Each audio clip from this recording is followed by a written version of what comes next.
खूनी कुआं। सीमा गर्मियों की छुट्टियों में अपनी नानी के गांव आई थी। सीमा नानी के घर पहुंचने के बाद अपनी नानी के पैर छूती है और उनसे आशीर्वाद लेती है। तभी उसकी नानी उससे कहती है, इतनी बड़ी हो गई मेरी सीमा, चल जल्दी से हाथ मुंह धो ले, मैं तेरे लिए खाना लगा देती हूँ। भूख लगी होगी ना? हाँ नानी, भूख तो लग रही है मुझे, आपके हाथ के बने हुए पीले दाल और चावल खाने की। कितना टाइम हो गया है मुझे आपके हाथ का बना हुआ दाल चावल खाए हुए। तू तो नौकरी में व्यस्त थी, तो तुझे कहाँ से टाइम मिलेगा अपनी नानी के लिए? और जब इतने टाइम बाद आई है तो ज्यादा टाइम के लिए रुक कर जाएगी तू। हाँ नानी, इस बार पूरे 2 महीने के लिए आई हूँ। सीमा की नानी अंदर जाकर उसके लिए खाना बनाने लगती है। सीमा कमरे में अकेली होती है, तभी उसे किसी औरत के रोने की आवाज सुनाई देती है। वो कभी खिड़की से बाहर झांकती है तो कभी दरवाजे से बाहर झांकती है। उसे समझ में नहीं आ रहा होता है कि आखिर रो कौन रहा है। तभी नानी खाना लेकर आ जाती है। वो अपनी नानी से कहती है, नानी, कोई औरत रो रही है क्या?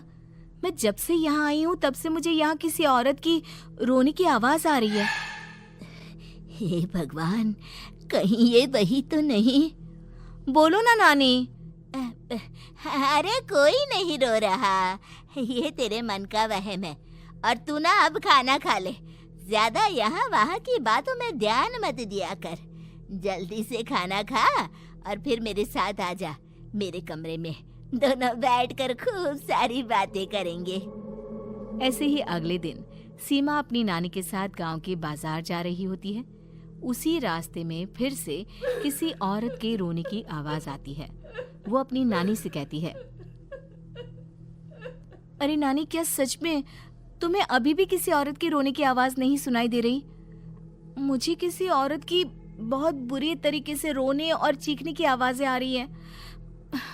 मैं बहुत परेशान हूँ नानी, आखिर ये कौन है? मुझे लगता है कि सीमा को शहर भेज देना चाहिए, यहाँ रहना उसके लिए ठीक नहीं।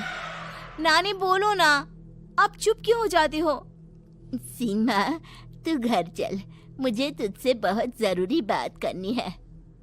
नानी सीमा को घर ले आती है और सीमा से कहती है, सीमा, कल सुबह तू शहर वापस चली जाएगी। अरे अचानक? आखिर क्या बात है नानी, आप मुझे ऐसे जाने को क्यों कह रही हो? मैं बस जो कह रही हूँ उस पर ध्यान दे। तू कल सुबह यहाँ से चली जाएगी, और ये बात मैं कोई मजाक में नहीं बोल रही।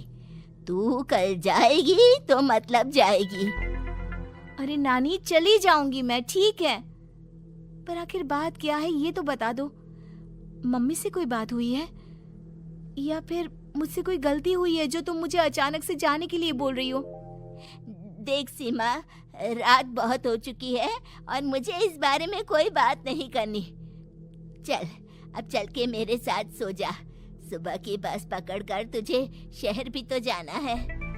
सीमा को अपनी नानी का ऐसा व्यवहार देखकर बहुत ही अजीब लगता है। उसे कुछ समझ में नहीं आ रहा होता है कि आखिर उसकी नानी उसे अचानक से गांव छोड़कर जाने के लिए क्यों कह रही है।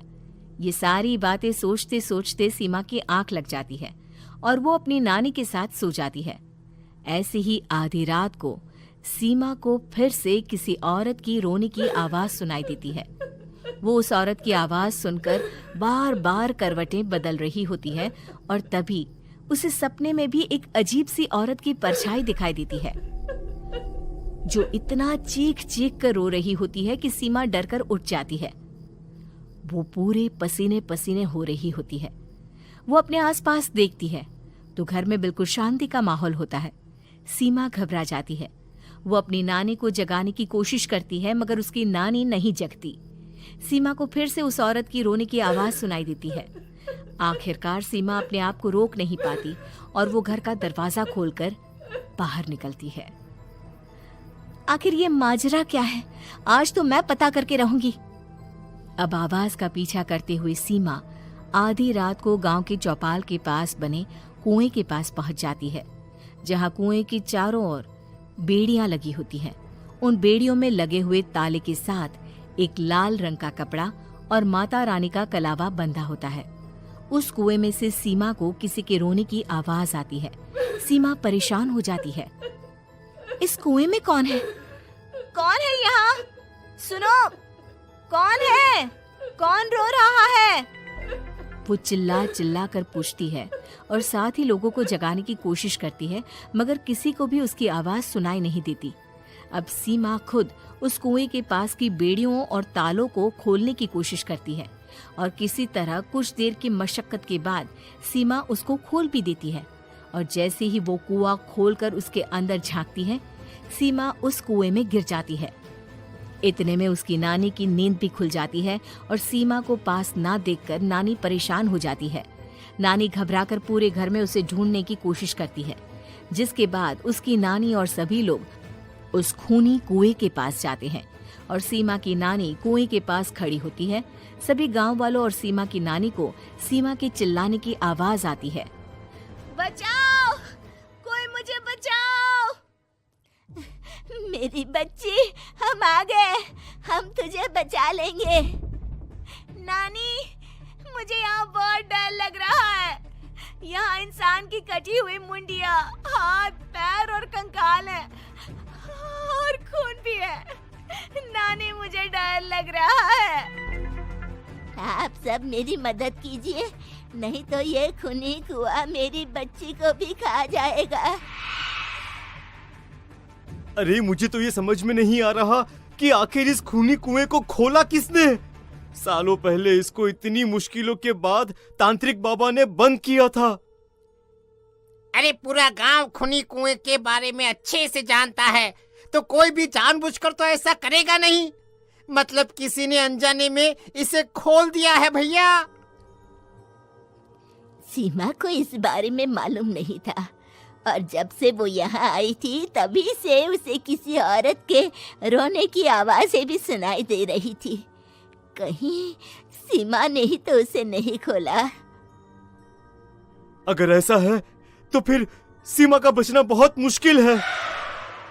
वहीं कुएं के अंदर सीमा रोते हुए बैठी होती है कि उसे आवाज सुनाई देती है जो कुएं के बाहर खड़े गांव वालों में से किसी को सुनाई नहीं देता।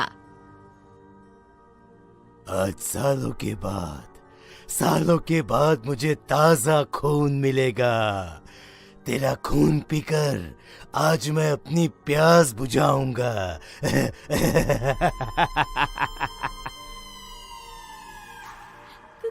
कौन है? मत मारो प्लीज, मुझे जाने दो प्लीज। मैंने किसी का क्या बिगाड़ा है? वो तुझे मरने के बाद पता चल ही जाएगा। जितने में गांव वाले और सीमा की नानी कुछ सोच पाते, उतने में उन्हें सीमा के चिल्लाने की आवाज आती है और अगले ही पल सब शांत हो जाता है। क्या हुआ? सीमा, मेरी बेटी। माफ करना बहन, लेकिन अब सीमा वापस नहीं आएगी। हमें एक बार फिर से कुएं को बंद करना होगा। गांव वाले तभी तांत्रिक को बुला कर लाते हैं। एक बार फिर अपनी शक्ति से तांत्रिक बाबा उस कुएं को हमेशा हमेशा के लिए बंद कर देते हैं और वहां एक बोर्ड लगा दिया जाता है कि यहाँ आना मना है।